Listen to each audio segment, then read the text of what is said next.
कृष्णा। आप सभी का फिर से बहुत बहुत स्वागत है। इन लेक्चर सीरीज में हम भगवत गीता को सिस्टमैटिकली पढ़ने का प्रयास कर रहे हैं। पिछली वीडियो में हमने भगवत गीता की पृष्ठभूमि जानी थी और हम उस बिंदु तक पहुंच चुके थे जहां दोनों सेनाएं युद्ध के लिए आमने सामने खड़ी हैं। और यहाँ से हम आज की चर्चा शुरू करते हैं। अध्याय 1, कुरुक्षेत्र के युद्ध स्थल में सैन्य निरीक्षण। Chapter 1, text 1।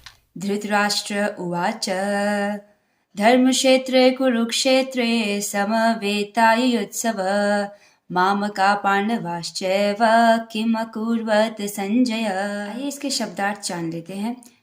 धृतराष्ट्र उवाच, राजा धृतराष्ट्र ने कहा, धर्मक्षेत्रे धर्मभूमि में, कुरुक्षेत्र यानी कुरुक्षेत्र नामक स्थान में, समवेता एकत्र हुए, इकट्ठे हुए, युत्सव युद्ध करने की इच्छा से, मामका मेरे, पांडवा पांडु के पुत्रों ने, च एव तथा निश्चय ही, किम मीन्स क्या, अकुर्वत किया, संजय हे संजय।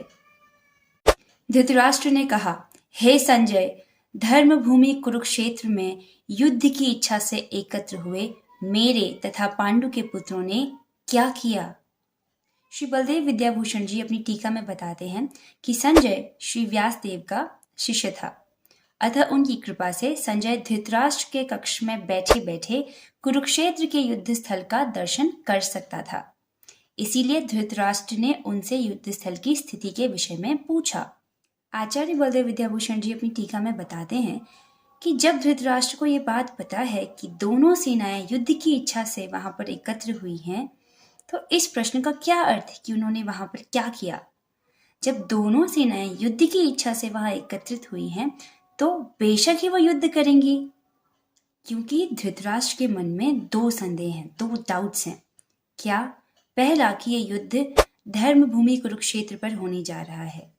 श्रुतियों में ऐसा कहा गया है कि कुरुक्षेत्र देवताओं के लिए देवतुल्य मनुष्यों के द्वारा यज्ञों का स्थान है और सभी जीवों के लिए यह ब्रह्म का स्थान है। जब हम किसी स्थान पर जाते हैं तो उस स्थान का प्रभाव हम पर पड़ता है।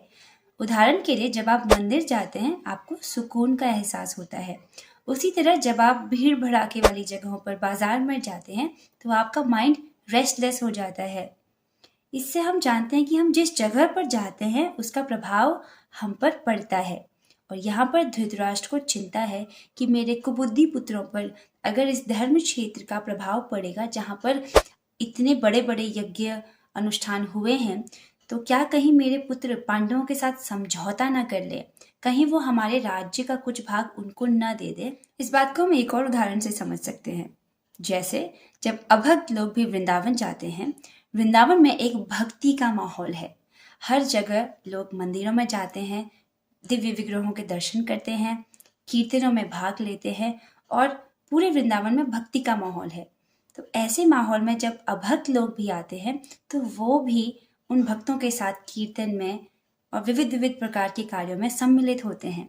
तो हम देखते हैं कि किस प्रकार एक स्थान का प्रभाव लोगों पर पड़ता है। उसी प्रकार यहाँ पर धृतराष्ट्र को संदेह है कि कहीं इस धर्म भूमि का, इस धर्म क्षेत्र कुरुक्षेत्र जहाँ पर बड़े बड़े यज्ञ हुए हैं देवताओं के लिए, कहीं उसका प्रभाव उसके कुबुद्धि पुत्रों पर ना पड़े और कहीं वो इस युद्ध से पहले समझौता ना कर लें। धृतराष्ट्र का दूसरा डाउट ये है कि भले कौरवों की सेना पांडवों से कहीं बड़ी है, फिर भी पांडवों की तरफ श्री कृष्ण है और वो इस बात को जानता है कि श्री कृष्ण ही पूर्ण पुरुषोत्तम भगवान है। इसीलिए वो संदेह कर रहा है कि मेरे पुत्र इस युद्ध में जीतेंगे या नहीं, और पूछ रहा है संजय से कि मेरे और पांडवों के पुत्र जो युद्ध की इच्छा से कुरुक्षेत्र में इकट्ठे हुए हैं, उन्होंने क्या किया। एक राजा के लिए संपूर्ण प्रजा ही उसकी संतान होती है, लेकिन यहाँ पर मेरे पुत्र और पांडु के पुत्र, इस वाक्य से पता चलता है कि वो इन दोनों में भेद देखते हैं, यानी वो इन दोनों में फर्क कर रहे हैं, जबकि राजा होने के नाते उन्हें सभी को समान दृष्टि से देखना चाहिए। प्रभुपाद जी अपने टीका में आगे बताते हैं कि जिस प्रकार धान के खेत से अवांछित पौधों को उखाड़ दिया जाता है, उसी प्रकार इस कथा के आरंभ से ही ऐसी आशा की जाती है कि जहां धर्म के पिता श्री कृष्ण उपस्थित हों, वहां कुरुक्षेत्र रूपी खेत में दुर्योधन आदि धृतराष्ट्र के पुत्र रूपी अवांछित पौधों को समूल नष्ट करके युधिष्ठिर आदि नितांत धार्मिक पुरुषों की स्थापना की जाएगी। यहाँ धर्म क्षेत्र तथा कुरुक्षेत्र शब्दों की उनकी ऐतिहासिक तथा वैदिक महत्ता के अतिरिक्त यही सार्थकता है। आइए अब बढ़ते हैं प्रश्न उत्तर की तरफ। इन प्रश्नों के माध्यम से आप स्वयं ये देख सकते हैं कि क्या आपको ये श्लोक वास्तव में समझ आया। पहला प्रश्न, कुरुक्षेत्र की भूमि को धर्मक्षेत्र क्यों कहा गया है और इसका वैदिक महत्व क्या है। प्रश्न नंबर 2, प्रस्तुत श्लोक में धृतराष्ट्र के किन संदेहों का वर्णन किया गया है। इसी के साथ हम आज की चर्चा को यहीं पर विराम देते हैं। कल हम पढ़ेंगे भगवद गीता चैप्टर 1 टेक्स्ट 2। श्रीमद् भगवद गीता की जय, श्रील प्रभुपाद की जय। All glories to Shri Guru and Gauranga. Hare Krishna.